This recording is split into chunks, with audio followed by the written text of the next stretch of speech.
Mr. Judicial Servant, I ordered you to reorder the registration of FIR against ACP Vikas Nagar of Lucknow and the Duplex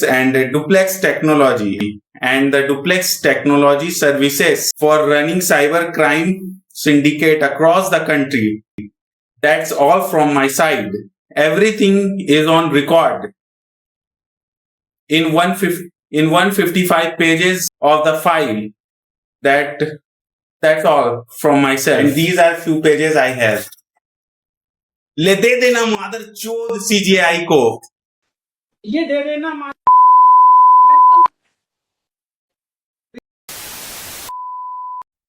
तो आप लोगों ने जो अभी देखा है, ये हाल है हमारे 10 जुलाई 2026 को हुए कोर्ट रूम में, कोई आम कोर्ट रूम में नहीं, हमारे सुप्रीम कोर्ट रूम में यह घटना घटित हुई है। यह घटना पूरे देश को शर्मसार करने वाली है, क्योंकि हमारे देश की न्यायिक व्यवस्था और न्यायिक प्रणाली पर जोरदार सवाल उठाती है। यह किस तरीके से एक हताश व्यक्ति जो खुद एक वकील भी है, लॉयर भी है, वह खुद CJI को इतने सम्मान सूचक शब्दों के साथ सम्मानित कर रहा है, वो भी भरे कोर्ट में 2 जजेस के सामने।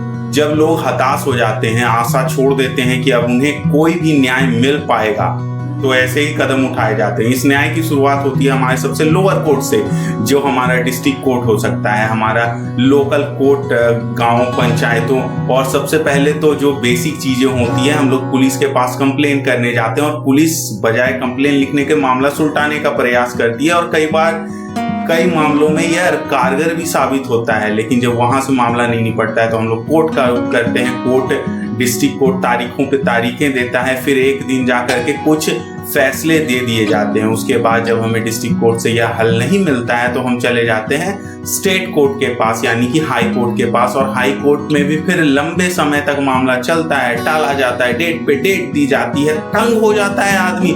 सिर्फ आर्थिक रूप से वह व्यक्ति टूट जाता है, बल्कि मानसिक तौर पर भी उसे इतनी ही प्रताड़ना होती है जितना कि आर्थिक रूप से नहीं हुई है। इतना ज्यादा आर्थिक और मानसिक रूप से परेशानी झेलने के बाद अंततः किसी एक दिन हाई कोर्ट से भी उसे फैसला मिल ही जाता है। लेकिन फिर अगर वह फैसला उसके पक्ष में नहीं आता है तो वह फिर रुख करता है सुप्रीम कोर्ट का, जहां सुप्रीम कोर्ट के जज भी उसे तारीख पे तारीख देते जाते हैं। अगर आप एक अच्छे वकील हैं या आप एक अच्छे वकील को चुनते हैं तो आपका केस जल्दी निपट जाएगा, या आपके पास मोटा माल, तो आपके केस की सुनवाई जल्दी हो सकेगी, आपको त्वरित न्याय मिल सकता है, आपके पक्ष में भी फैसला आ सकता है, तो अपने मन मुताबिक भी न्याय मिल जाएगा। मन मुताबिक इसलिए क्योंकि आप और हम बड़ी अच्छे तरीके से जानते हैं कि न्याय उसी के पक्ष में होता है जिसके पक्ष में लक्ष्मी जी निवास करती हैं, यानी कि धन संपत्ति वैभव जिसके पास भरपूर मात्रा में है, उसे अपने मनचाहे न्याय मिल जाते हैं। कई मामलों, लगभग 90% मामलों में तो यही होता है। 10% मामलों में न्याय असलियत में मिलता है, रियलिटी में न्याय मिल पाता है।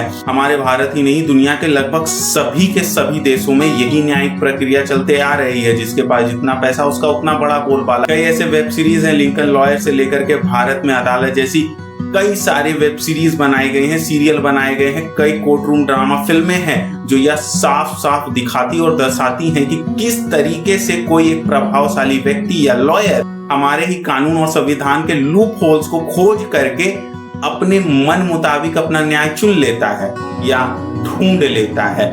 किस तरीके से इन लॉयरों के द्वारा कानून के साथ खेला जाता है। न्यायिक प्रक्रिया में जो लूप होल विद्यमान है उनको ढूंढ करके उनसे अपने मन मुताबिक न्याय निकाला जा सकता है। इन्हीं लूप होलों का यूज करके एक व्यक्ति जो बिल्कुल बेगुनाह है, जिसने कोई भी गुनाह, कोई क्राइम नहीं किया है, लेकिन उसके ऊपर मनगढ़ंत रूप से कोई ना कोई एलिगेशन लगा करके जेल भेज दिया गया है। ऑफ कोर्स मोटी पार्टी वालों के द्वारा कई रेप केसेस ऐसे चलते हैं जिसमें अमीर बाप के बिगड़े हुए शहजादे ऐसा करते हैं और करते हुए देखे ही गए हैं, लेकिन फिर भी वे आसानी से बाहर निकल आते हैं इन्हीं लॉयरों की वजह से, जो इन्हीं लूप होलों को ढूंढते हैं और उसका यूज करके कोर्ट रूम ड्रामा जैसी फिल्में जो हमें तैयार मिली हैं, हमारे असली लाइफ में भी यही कोर्ट रूम ड्रामा होता है और वो बाहर निकल आते हैं।